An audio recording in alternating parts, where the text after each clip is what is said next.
Boa noite para você de casa, o NTV News está chegando. A gente realiza a partir de hoje as entrevistas com os candidatos a prefeito de Patos de Minas. O primeiro a participar aqui na bancada do News é o candidato Douglas Eduardo. E na edição de hoje você vai ver também. Jovem é vítima de tentativa de homicídio e 3 suspeitos são presos. Julgamento de mulher acusada de envolvimento em caso de homicídio é adiado. Campanha Setembro Verde incentiva a doação de órgãos. A obrigatoriedade do exame toxicológico para cargos no Legislativo patense. Moradores de Pindaíbas reclamam do desabastecimento de água. Copasa diz que situação foi causada pela estiagem prolongada. O aumento na população idosa e os impactos disto para a economia. SAMU lança aplicativo que promete facilitar acionamentos do serviço de emergência. É agora no NTV News.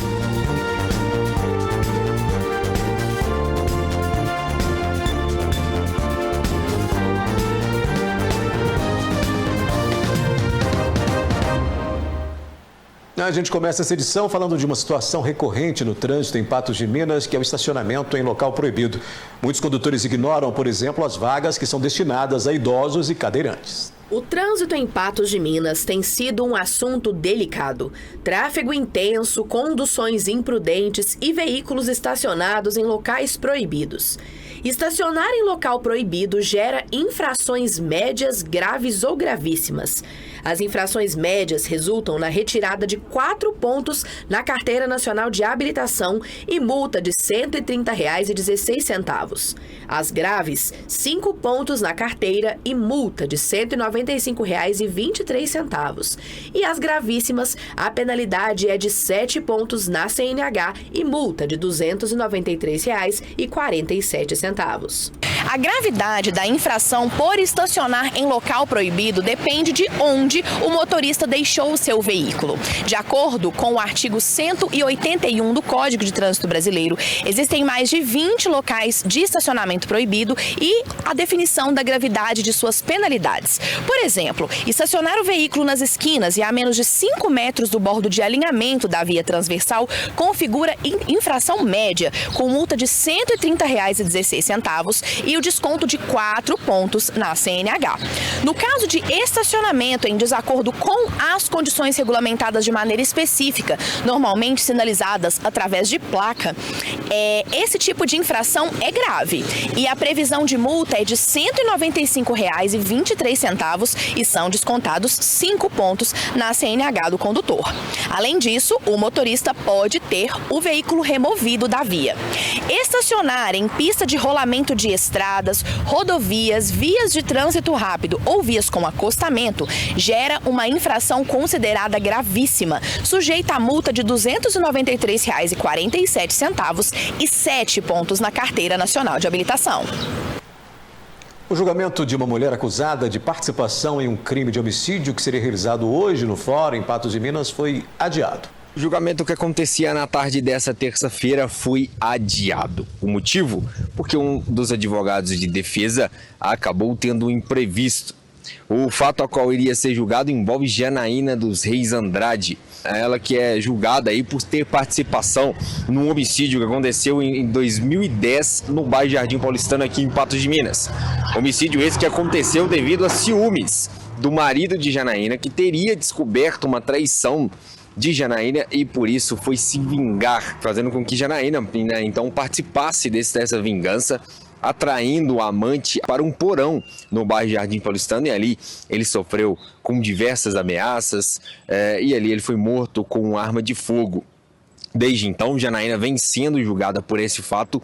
No primeiro julgamento, que aconteceu em 2011, Janaína foi absolvida do caso, fazendo com que o Ministério Público recorresse dessa pena de Janaína de ter sido absolvida. E em 2022 ela então voltou ao banco dos réus, e aí quando foi condenada a 16 anos e 4 meses de prisão. Então os advogados de defesa vêm trabalhando para poder reverter essa pena, motivo pelo qual Janaína novamente na tarde dessa terça-feira iria participar do banco dos réus aqui sobre esse julgamento em relação à defesa, né? Pela terceira vez Janaína estaria participando. E aí, por motivo de que seu advogado de defesa não pode comparecer, né, teve um imprevisto, o julgamento dessa terça-feira que envolve Janaína, que já por 3 vezes esteve no banco dos réus, é a terceira vez nessa tarde, acabou sendo impedido de acontecer julgamento devido ao advogado de defesa ter um problema particular. Um jovem de 25 anos foi alvo de uma tentativa de homicídio ocorrida na manhã desta terça-feira após ser vítima de sequestro. Os suspeitos foram presos em Lagoa Formosa. De acordo com informações, o jovem estava na Avenida Afonso Queiroz quando 2 suspeitos o sequestraram e levaram para as proximidades da Ponte do Arco e lá realizaram os disparos. Após ser atingido, ele permaneceu consciente e conseguiu ir até o posto de saúde próximo ao Cristavo. Ao ser atendido, foi transferido para o hospital regional. Ele foi ferido em 2 locais, próximo à orelha, e o outro tiro de raspão atingiu o seu ombro. Apesar de estar consciente, o jovem não foi capaz de dar mais informações sobre quem o alvejou. O crime teria acontecido em razão de uma dívida contraída e não quitada da vítima. Após os disparos, a vítima conseguiu evadir do local e pulou no Rio Paranaíba, permanecendo escondido por cerca de 4 horas. Após levantamentos, 3 suspeitos foram presos na cidade de Lagoa Formosa. O veículo utilizado no crime foi apreendido. Na residência abordada foram encontradas porções de substância semelhante à maconha, comprimidos de substância semelhante a êxtase, balança de precisão, invólucros comumente utilizados na dolagem de drogas e 5 aparelhos celulares. Os 3 homens, sendo 2 deles com 25 anos e outro de 19, foram presos e encaminhados à delegacia de plantão. Depois do intervalo, aqui no News, campanha Setembro Verde incentiva a doação de órgãos e a obrigatoriedade do exame toxicológico para cargos no Legislativo Patense. O mês de setembro também é marcado pela campanha Setembro Verde, que visa a conscientização sobre a doação de órgãos e tecidos para transplante. O Brasil é referência mundial na área de transplantes e possui o maior sistema público da área no mundo. Mas mesmo realizando um trabalho de excelência, milhares de pessoas ainda esperam na fila para receber um órgão e grande parte dessa espera vem daqueles que necessitam de um rim. Pensando nisso, o mês de setembro é dedicado a campanhas do Setembro Verde, com o objetivo de incentivar a doação de órgãos. O dia oficial para a realização das campanhas de conscientização era o dia 27 de setembro, mas a ampliação para o mês de Setembro Verde é para que isso possa acontecer durante todo o mês de maneira mais eficiente e repetitiva, para que as pessoas tenham conhecimento sobre a doação de órgãos e principalmente sobre conhecer a necessidade de que os familiares sejam informados sobre o desejo da doação de órgãos. Diversos são os problemas de saúde que podem de alguma forma ou de outra atingir o rim com agressividade. A gente considera a doença renal crônica como uma epidemia silenciosa. As estimativas são de que cerca de 1 a cada 10 pessoas da população geral tem doença renal crônica, que pode evoluir para um estágio terminal e necessidade de hemodiálise, diálise peritoneal e, consequentemente, transplante renal. As doenças que, de longe, mais causam doença renal crônica são a hipertensão e o diabetes mal controlados. A gente tem algumas outras doenças que também podem causar, como glomerulonefrites, doenças genéticas, mas, sem dúvida, diabetes e hipertensão maltratados são o principal fator de risco. Para ser um doador no Brasil, é importante que o seu desejo seja deixado claro. A família desempenha um papel de extrema importância nesse contexto, uma vez que a doação de órgãos só será feita após a autorização de um familiar. E é exatamente essa autorização que muitas das vezes limita o número de doadores. Infelizmente, a lista de transplante, a fila de espera, para transplante de órgãos no Brasil tem crescido nos últimos anos. Atualmente, a gente tem uma fila de espera de cerca de 45 mil pacientes, onde cerca de 41 mil esperam por um transplante de rim. O que leva esses pacientes a entrarem na fila de transplante é quando os órgãos já não estão funcionando mais e ele precisa realmente ser substituído. O que faz essa fila crescer é a falta de conscientização da população sobre a necessidade de informar os familiares sobre o desejo de doação. Quando você vai conversar com a população geral, é bem frequente você ouvir das pessoas falar que tem desejo de doar órgãos até. Mas se esse indivíduo não comunica para a família que ele deseja doar órgãos, a família pode acabar não autorizando depois da morte do paciente. E a decisão final é da família. É sempre muito importante conversar com o seu médico e com a família sobre a sua vontade de doar. Esse ano foi criado pelo Conselho Nacional de Justiça a autorização eletrônica para doação de órgãos, a AEDO. A intenção era que ela pudesse substituir a decisão do familiar em vida. O indivíduo vai lá no site, é só pesquisar no Google, AEDO, e confirmar a sua opção por doar órgãos. Acontece que a legislação brasileira de doação de órgãos, que é de 1997, ela não permite a doação de órgãos sem autorização de um familiar. E foi uma outra lei de 2001 que propunha que o paciente pudesse declarar em vida a doação, não foi aprovado esse parágrafo específico. Então, atualmente, mesmo com a autorização eletrônica para doação de órgãos, não está permitida a doação de órgãos sem autorização da família. Pode ser que isso venha a mudar no futuro e acho que seria interessante, desde que seja um sistema seguro, como é o que foi proposto, pode melhorar as taxas de transplante para a gente no futuro. Mas, no momento, avisar a família é o mais importante. A seguir, o aumento da população idosa e os impactos disto para a economia. Novo vazamento na rede da Copasa deve afetar pelo menos 19 bairros em Patos de Minas. E você vai ver que moradores de Pindaíbas reclamam do desabastecimento de água.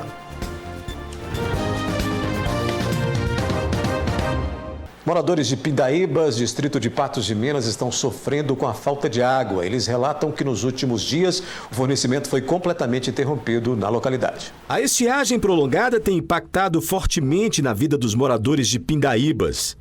Exemplo disso é a torneira que não jorra mais água, dificultando a situação que fica cada vez pior. Dificuldade tremenda aqui para nós, para toda a comunidade. E agora, por último, está pior ainda, que houve que o corte da água foi total. Está bem difícil, não está tendo água nem para lavar, nem para tomar banho se brincar de noite aqui. Porque uma roupa na maca num dia, meio da maca queimar, tem que desligar, não tem como enxaguar a roupa.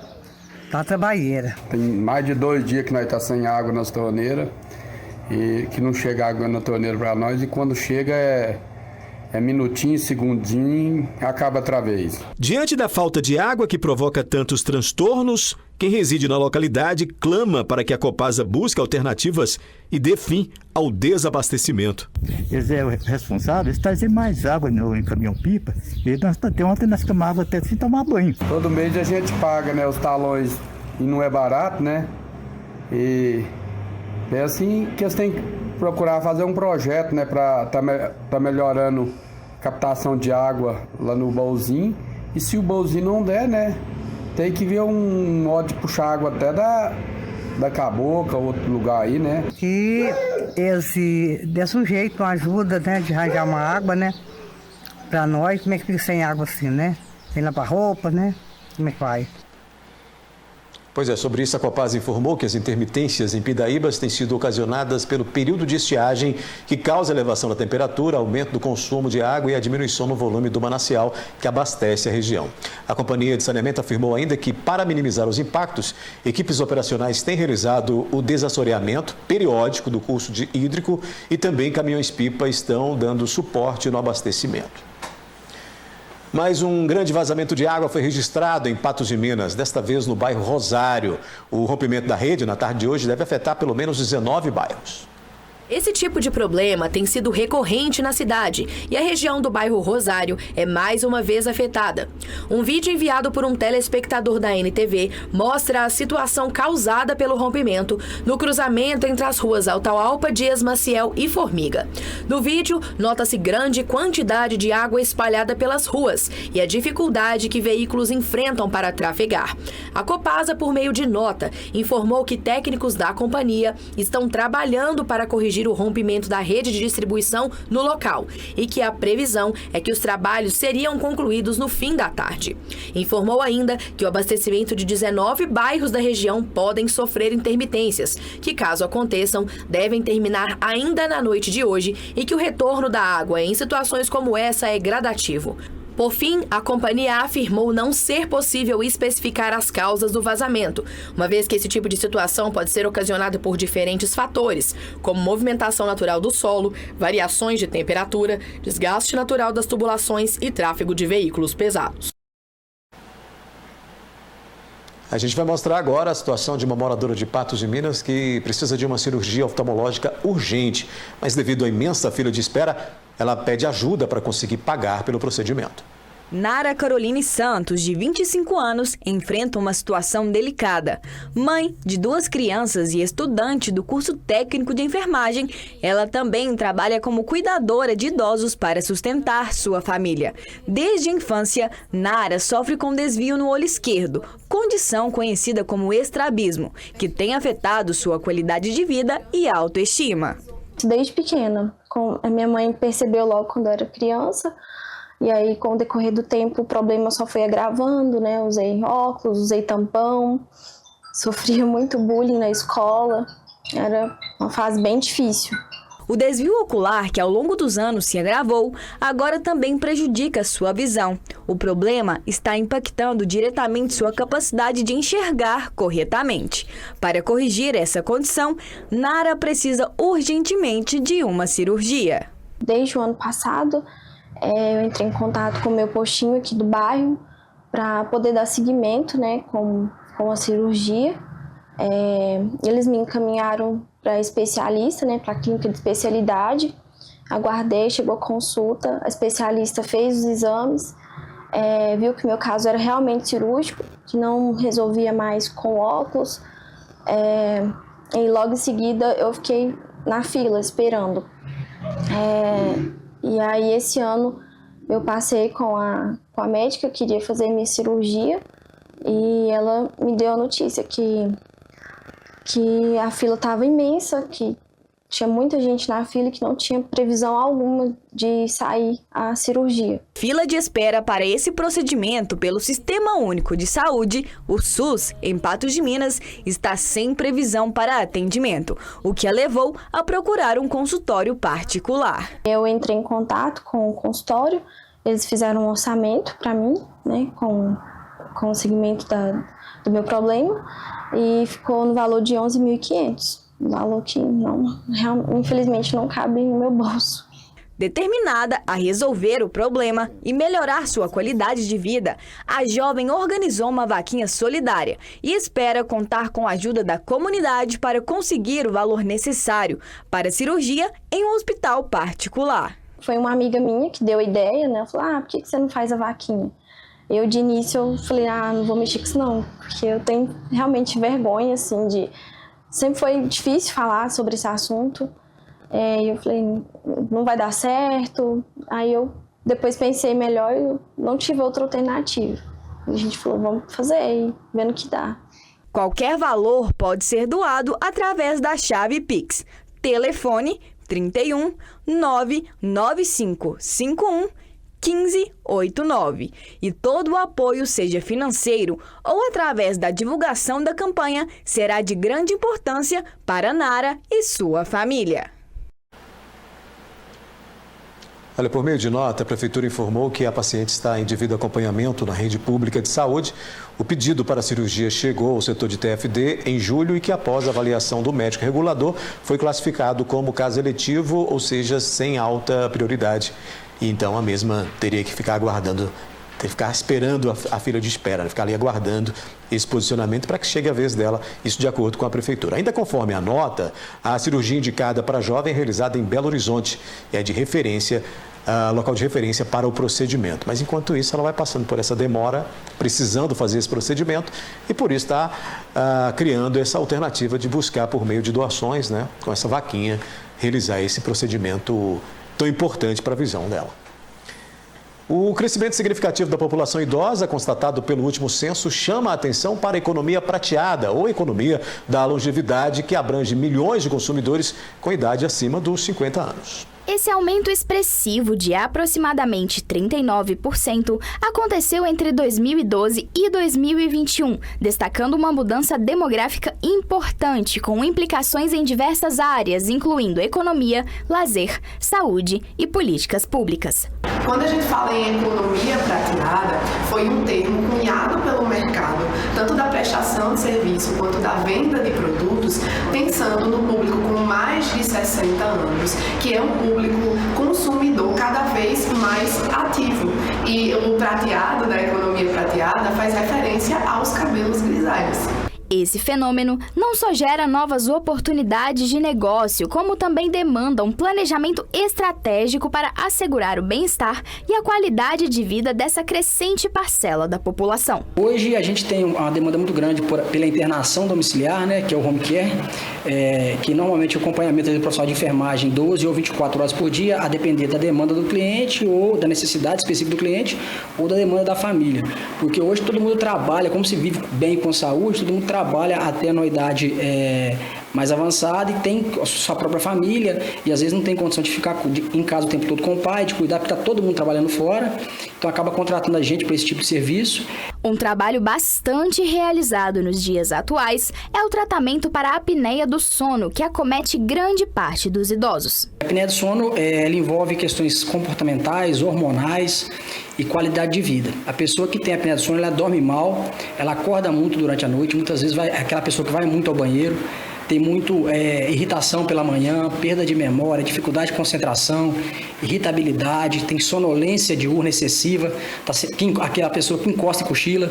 Inclusive tem um estudo nacional que mostra que inclusive aumenta o impacto, aumento no número de acidentes de trânsito entre idosos, está relacionado também com a apneia do sono. Então é multifatorial e sem contar a questão da piora e o agravamento de doenças cardiovasculares, né? A presença de AVC, infarto também, que aumenta o risco e a incidência de AVC nessa população em decorrência da apneia obstrutiva do sono. Com o constante aumento do número de idosos, as expectativas econômicas para o setor de cuidados especializados são promissoras. Segundo dados do IBGE, o setor avançou 2,3% no ano passado, abrangendo os cuidados domiciliares, assistência médica, dentre outros. Mas a falta de profissionais qualificados no mercado tem sido um problema. Hoje vive-se mais e vive-se melhor, né? Com melhor qualidade de vida. Hoje as pessoas têm consciência da importância do cuidado com a saúde, da prática de atividade física, alimentação, elas procuram mais o cuidado com a saúde. Só que a gente vem na contramão, né? Que a gente começa a identificar algumas falhas de falta de pessoal qualificado. Então, quando você pensa em profissionais de nível superior, o mercado ainda supre. Mas para a gente que está nesse segmento, que é empresário, que trabalha com isso, a gente tem muita deficiência de mão de obra qualificada, principalmente no segmento de profissionais técnicos. Que o mercado hoje na cidade é muito grande e, embora formam-se muitos profissionais aqui, absorve-se muito. Então, o desafio diário da gente é ter mão de obra qualificada para assistir os nossos clientes, né? Depois do intervalo, a gente dá início à série de entrevistas com os candidatos a prefeito de Patos de Minas. Já, já.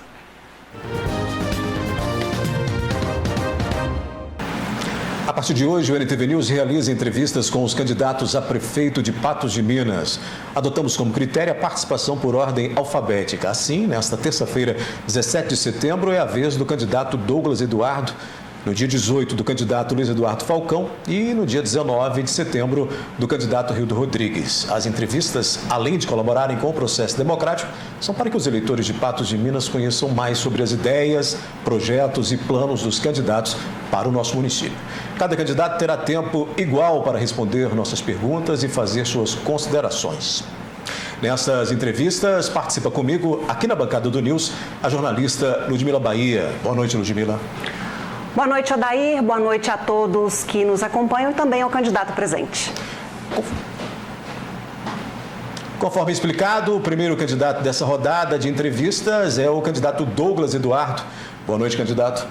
Boa noite a todos os telespectadores que nos acompanham aí pela tela da NTV News.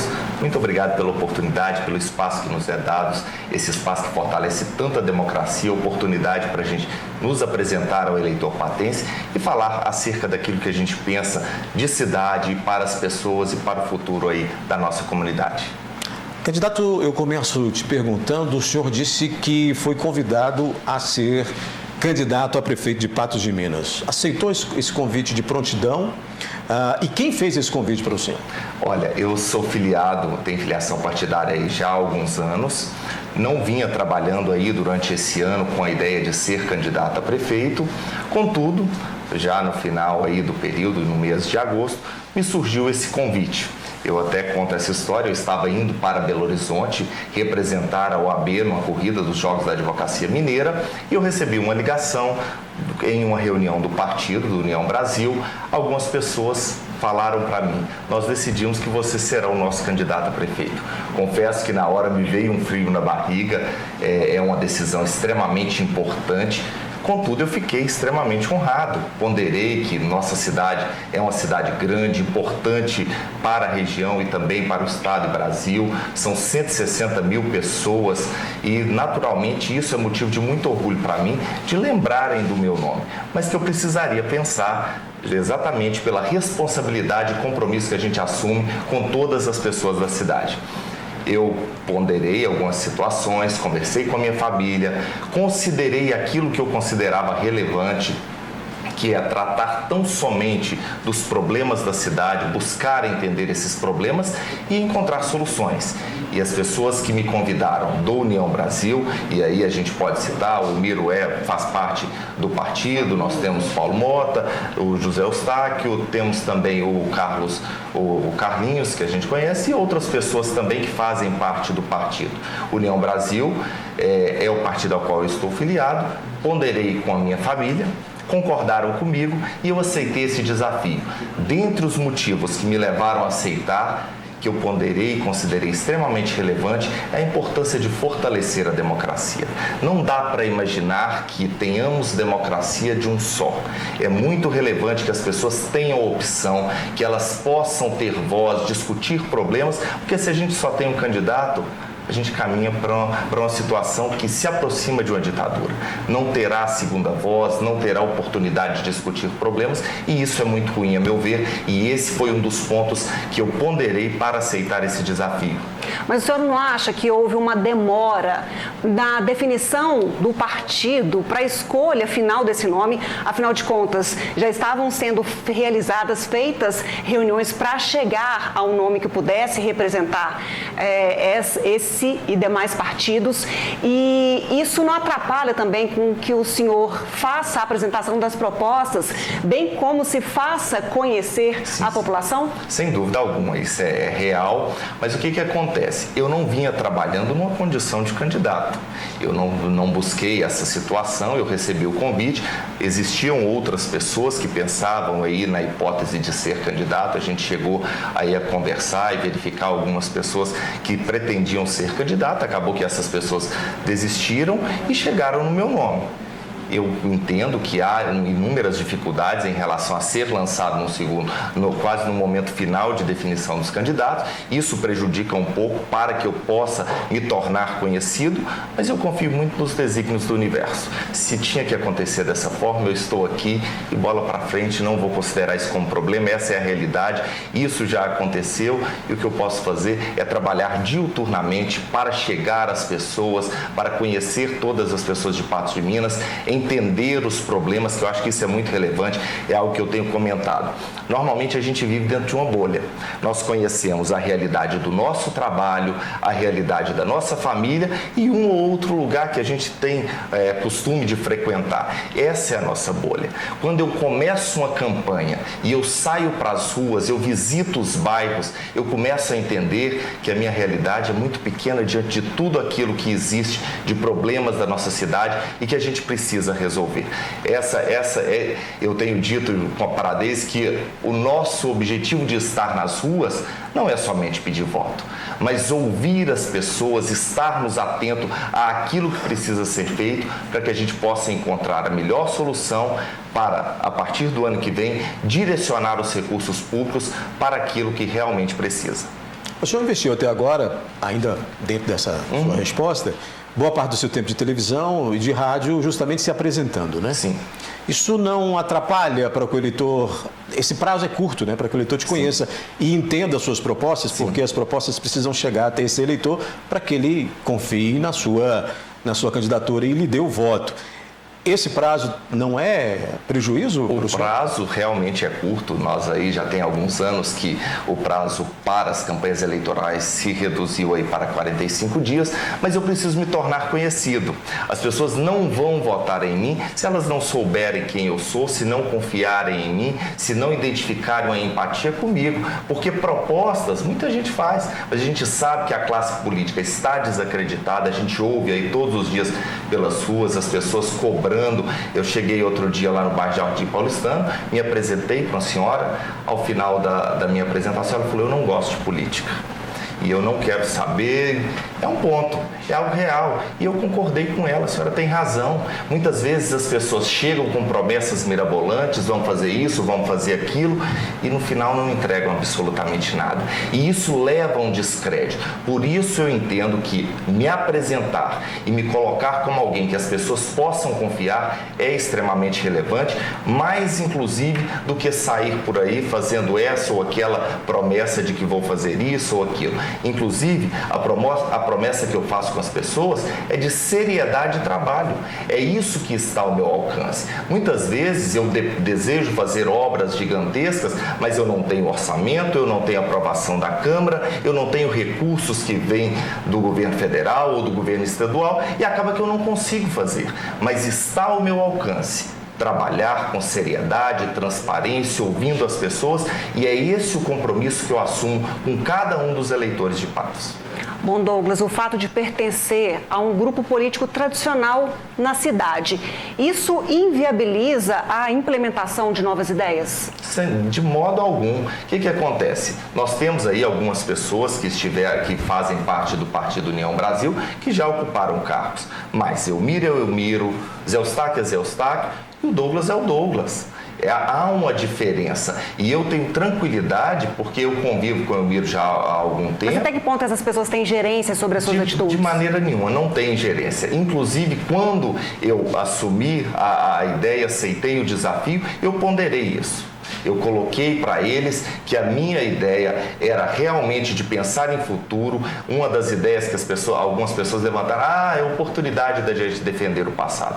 Olha, eu tenho o maior respeito por toda a história que vem sendo construída em Patos de Minas. Todos os ex-prefeitos que passaram pelo poder deixaram algo de bom para a cidade. A gente pode pensar aí, eu costumo citar a questão da Fátima Porto. Fátima Porto começou a ser urbanizada lá no mandato do Arlindo Porto. Ele fez a urbanização, concluiu depois no mandato do Jarbas Cambraia, a BEA assumiu, fez a canalização de 1,5 km, fez a interligação da Fátima Porto com a Avenida das Paineiras, que foi uma obra extraordinária para a mobilidade urbana.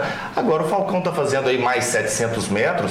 Todas as pessoas que passaram pelo poder contribuíram com o crescimento da cidade. E naturalmente a gente tem que considerar isso. Mas eu não aceitaria o desafio para ser advogado do passado.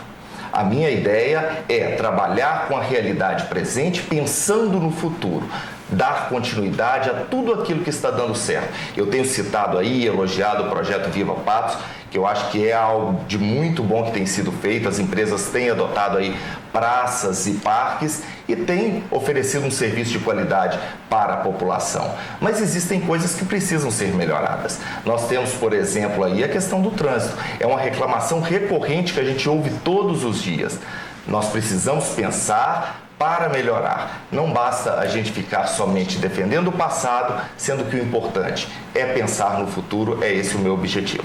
Pegando essa gancha que você deu em relação ao trânsito, está no seu plano de governo que o senhor pretende tirar medidas do papel para a reestruturação do trânsito em Patos de Minas, que é uma reclamação frequente e comum entre a população. Mas a gente sabe que a gestão atual iniciou um estudo para essa reestruturação, mas o governo BEA também foi contratada uma empresa e essas medidas que foram apresentadas não foram implementadas. Então, o que vai ser feito de imediato? Quais são os seus planos e ações imediatas para que isso aconteça? Contratar uma empresa ad eterno de estudo, engavetar um estudo já realizado? Olha, o que acontece? Nós tivemos aí, na última gestão, foram contratados, salvo engano, 2 estudos para a melhoria do trânsito e começaram aí a implementar as mudanças sugeridas por esse estudo. Contudo, nós temos observado o grande número de mortes. Ou seja, se as pessoas estão morrendo, o trânsito não tem sido da maneira como se deve, ou seja, não tem gerado segurança. A gente precisa pensar nos problemas e encará-los de frente. Hoje existem aí esses estudos, a gente precisa repensar. Não sei se hoje esse estudo garante melhorias daqui para frente, mas a gente precisa buscar profissionais qualificados que entendam e que nos ofereçam ideias e soluções para melhorar. O que a gente sabe é que o estudo contratado e as ideias que foram implementadas não têm gerado resultado positivo, pelo menos nesse momento. É algo a se pensar, mas o objetivo da gente é estar ao lado de pessoas com conhecimento técnico. Não adianta eu falar, por exemplo, que eu vou fazer uma rotatória, eu não sou técnico de trânsito. Eu preciso de um profissional qualificado que possa nos oferecer aí as ideias para a gente realmente oferecer as melhorias que o trânsito precisa. Candidato, olhando aqui o seu currículo, eu vejo que o senhor foi parlamentar na LMG e assessor parlamentar, isso, né? E ouvidor geral do município. Esses dois cargos que aproximam o senhor um pouquinho mais da vida política, né? Isso é suficiente para gerir Patos de Minas? Porque o cidadão, ele espera sim, algo mais. Olha, o que acontece? As minhas experiências no poder público foram ser assessor parlamentar lá em 2010 e depois eu ocupei o cargo de ouvidor geral. Mas uma das grandes importâncias que eu considero, uma das grandes qualidades que o gestor precisa é saber lidar com pessoas. Resolver os problemas são os secretários que vão direcionar a questão técnica para cada área. Não adianta eu imaginar, por exemplo, que eu vou entender completamente de infraestrutura, de saúde, de educação e de inúmeros outros pontos que a cidade precisa. Eu preciso estar ao lado de técnicos com qualificação para que possam oferecer a solução que a gente precisa. Essa ideia de que eu preciso saber de tudo é utopia. Por mais que eu queira, eu posso passar a minha vida inteira estudando. Quanto mais eu estudar, mais eu perceberei o quanto eu sou ignorante. Por quê? Porque o conhecimento é infinito. Não adianta eu acreditar nesse ponto. Eu tenho uma facilidade grande em lidar com pessoas e acho que isso contribuirá muito para que a gente possa fazer um trabalho de qualidade e possa garantir aí o crescimento da cidade, mas não só isso, a melhoria na vida das pessoas, que é o que a gente busca. Candidato, no seu plano de governo, que o plano é o cerne, é o pontapé para uma gestão pública. Sobre educação, o senhor diz que vai melhorar, vai implementar medidas para incentivar o desempenho escolar para alunos com melhor desempenho no IDEB, fazendo assim que as notas subam. Mas não é preciso olhar também para aquele estudante que tem déficit de aprendizagem, está defasado na escola, para que esse estudante também não tenha melhoria nas suas notas? Mas é exatamente essa a nossa proposta, é melhorar os indicadores da nossa cidade. O que acontece? A gente precisa focar em oferecer qualificação para os profissionais da educação e garantir realmente que eles ofereçam o melhor ensino para esses estudantes e que a gente possa evoluir cada vez mais na qualidade do ensino. Na proposta de governo não é simplesmente premiar aqueles que estão com melhores notas, mas sim fazer com que toda a rede melhore aí os indicadores de educação. Nós estamos com 13 minutos de entrevista. E o candidato já está ficando tanto quanto com sede, imagino eu. Eu estou com sede, né? E a NTV, o Wesley está trazendo aqui uma água, vamos passar para ele, né? Vamos passar. Obrigado. Dar sequência aí. Obrigado. Nessa nossa... Candidato, o senhor... Está muito seco. Analisando também aqui esse seu plano de governo, ainda sobre educação, né? O senhor disse que em seu plano de governo que vai, por exemplo, implementar a climatização em todas as escolas. De onde vai vir esse dinheiro? O município dispõe desse valor? É muito pertinente, até falando aqui a questão aí do aquecimento global, é um problema grave. E para que as crianças e estudantes tenham qualidade de ensino, a gente precisa pensar nisso, porque está cada vez mais difícil as pessoas ficarem em ambiente fechado sem ter climatização. As novas escolas que já estão sendo construídas já vêm preparadas aí para receber essa climatização e é algo que é gradativo. A gente pensa nisso como algo para o futuro em razão dos problemas que a gente vem enfrentando e há recursos sim para a educação. Hoje nós temos um orçamento aí que beira 900 milhões, além dos repasses que são feitos para a educação e há possibilidade sim da gente pensar nisso de maneira gradativa ao longo do tempo. ainda sobre essa temática, o senhor diz também que, como uma forma de valorização dos profissionais da educação, vai realizar concurso público. Isso quer dizer que todo profissional da educação será concursado em Patos de Minas? Olha, o que acontece? A forma de ingresso no serviço público, a lei determina que é por concurso. Hoje a gente tem invertido a regra e grande parte dos contratados tem sido terceirizado. Terceirizado não, por contratos temporários. Não é esse o objetivo da gente.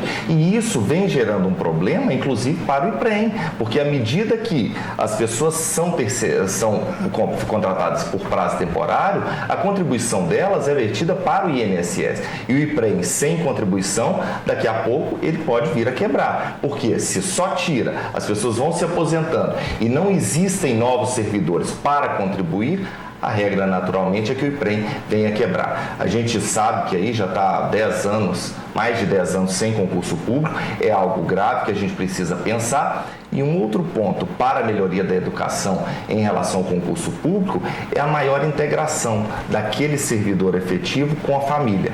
Porque se a gente pensa em educação, a gente não pode considerar e jogar a responsabilidade somente nas mãos da escola. A família é muito relevante.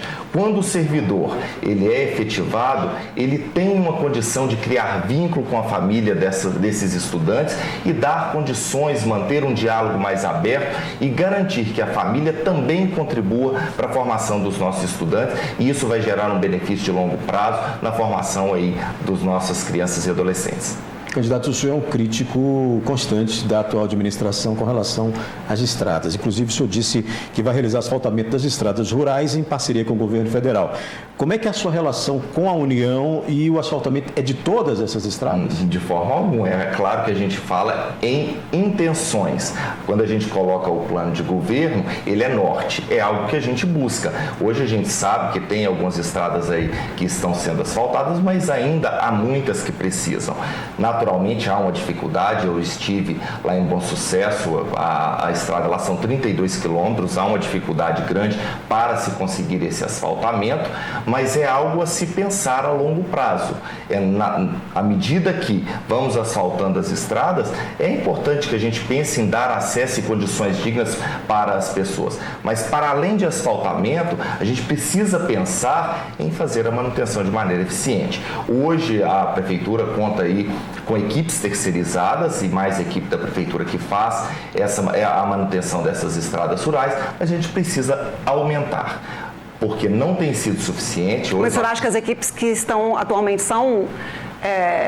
elas dispõem, né, de todo esse aparato e são eficientes no cumprimento dessa manutenção? Elas não conseguem atingir todas as estradas. Eu estava comentando aqui em relação a Bom Sucesso, nós tem uma parte da estrada que está boa, que tem sido feita a manutenção de maneira correta, pelo menos naquele momento. Mas outra parte não conseguiu atingir. Então não são eficientes? Ou seja, não diria que não são eficientes, não são suficientes. Porque então é aumentar esse número que se pretende? Sim, a gente precisa aumentar. E há uma preocupação aí, e até da gente conversar, porque existem máquinas paradas no barracão sem operadores. A gente precisa buscar esses operadores e até pensar em formação, porque é uma dificuldade grande. Hoje eu estive em uma empresa de pavimentação asfáltica e o empresário falava da dificuldade que tem para encontrar profissionais com qualificação para fazer a operação dessas máquinas. A gente precisa pensar nisso e encontrar uma solução para que a gente tenha mão de obra qualificada para prestar o serviço que precisa ser feito. Sobre segurança pública, o senhor diz que é necessário o aumento do efetivo do policiamento em áreas com maior índice de criminalidade. Como é que o senhor pretende fazer esse aumento desse efetivo policial para atender essas regiões? Olha, o que acontece? A gente sabe que a responsabilidade do policiamento ela é do Estado, mas de toda forma nós precisamos manter um diálogo aberto com o comando da polícia para a gente direcionar realmente o trabalho feito aí pela Polícia Militar de modo a reduzir a criminalidade. A gente sabe que o desenvolvimento econômico ele melhora aí índices de criminalidade. Basta a gente voltar no passado, uma obra que eu já citei aqui, que foi a interligação da Avenida Fátima Porto com a Avenida lá das Paineiras, ela trouxe uma redução no índice de criminalidade do bairro muito grande. Antigamente a gente ouvia muito noticiário policial daquela região e hoje diminuiu bastante. À medida que a cidade se desenvolve, que o poder público oferece melhores condições de acesso, mobilidade, educação, saúde, a tendência é que realmente a criminalidade caia. Mas manter essa parceria com a Polícia Militar, com um diálogo aberto e franco, para que a gente possa realmente melhorar aí os indicadores de segurança pública em Patos. Estamos chegando ao final da nossa entrevista, né, Ludmila? A gente tem já agendado o debate para o dia 1º. E, candidato, eu queria que o senhor falasse rapidamente da importância deste momento, desse evento, para a exposição das ideias e o confronto de ideias entre os candidatos. Eu já comecei aqui falando aí da importância desse espaço aberto para a gente, para a democracia. A gente sabe o papel extremamente relevante para a democracia da imprensa, afinal ela dá voz às pessoas, principalmente aquelas que não têm poder econômico, que não têm poder aquisitivo. A gente vê aí todos os dias a imprensa abrindo telefones, estando diretamente ligada às pessoas para que elas possam levar até o poder público as suas reclamações. Hoje mesmo eu estava conversando com uma senhora lá no São José Operário e ela falava comigo, eles não resolveram, se eles não resolverem dentro de tanto tempo, eu vou ligar para a NTV. Por quê? Porque ela vai apresentar a sua reclamação, a sua indignação e o poder público normalmente ouve a imprensa, porque a imprensa tem força, é relevante, é importante e o debate é muito importante para esse processo democrático, para esse processo eleitoral. E eu não tenho a menor dúvida que vai contribuir muito para que o eleitor possa escolher de maneira consciente quem será o próximo prefeito de Patos de Minas. Então o senhor vai participar do debate? Sim, já confirmei. Chegamos a 22 minutos de entrevista, que será ao mesmo tempo dada aos próximos entrevistados aqui na bancada do NTV News. Obrigado, Ludmila. Obrigada, Dair. Obrigada ao candidato Douglas. Muito obrigado a vocês pelo espaço e a todos os eleitores que nos acompanharam. E aproveitar e pedir voto, não sei se pode, mas deixa eu pedir. Você que nos acompanhou, se você ainda não se decidiu pelo seu voto, puder nos dar um voto de confiança, tenha certeza do meu compromisso de seriedade, trabalho com cada um de vocês. Tenha certeza que eu farei de tudo para honrar a confiança de todo o povo de Patos de Minas. Obrigado, boa noite. Muito bem, o NTV News faz um rápido intervalo e volta já já.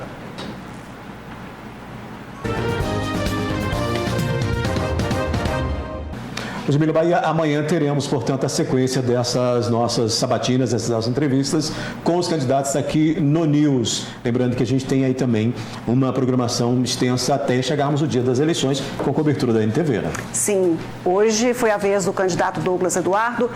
Amanhã, quarta-feira, a gente recebe o candidato à reeleição Falcão e na quinta-feira o candidato a prefeito de Patos de Minas, Rildo Rodrigues. E no dia 1º de outubro, a NTV já comunicou aos candidatos, à Justiça Eleitoral também, sobre a realização do debate político. Então, a partir das 8h40 da noite, daí a gente entra com esse debate que também, assim como as entrevistas, elas somam para que o que a gente falou na abertura dessa sabatina, né? Para que o eleitor conheça mais, fortaleça as ideias com relação a todos os candidatos que Patos de Minas tem. Até porque esse ano a gente teve aí os candidatos se apresentando ali quase que no fechamento do registro das candidaturas. E então é um momento de conhecer os novos, de conhecer aquele que está no poder e também colocar isso à mesa nesse confronto de ideias, nesse ambiente que a gente preza, que seja, né, ordeiro, que seja civilizado, e que a única intenção ou ideia seja exatamente essa, que a gente possa, por meio tanto das entrevistas quanto do debate, conhecer melhor cada um dos seus projetos para o desenvolvimento da cidade. Então, essa é a nossa agenda e no dia da eleição, no dia 6 de outubro, a gente começa no meio da tarde com a cobertura completa. Nossas equipes já começam ainda na madrugada, acompanhando toda a movimentação no dia das eleições, e a gente só termina e esperamos que esse ano não tenhamos nenhum problema na apuração, e a gente só fecha quando houver, e a gente espera que tenha em poucas horas, o resultado das eleições em Patos de Minas. Amanhã, então, a gente se encontra aqui. Amanhã a gente se encontra. Obrigada a todos. Uma ótima noite. Uma ótima noite para você. Amanhã a gente estará de volta às 19 horas. Até lá.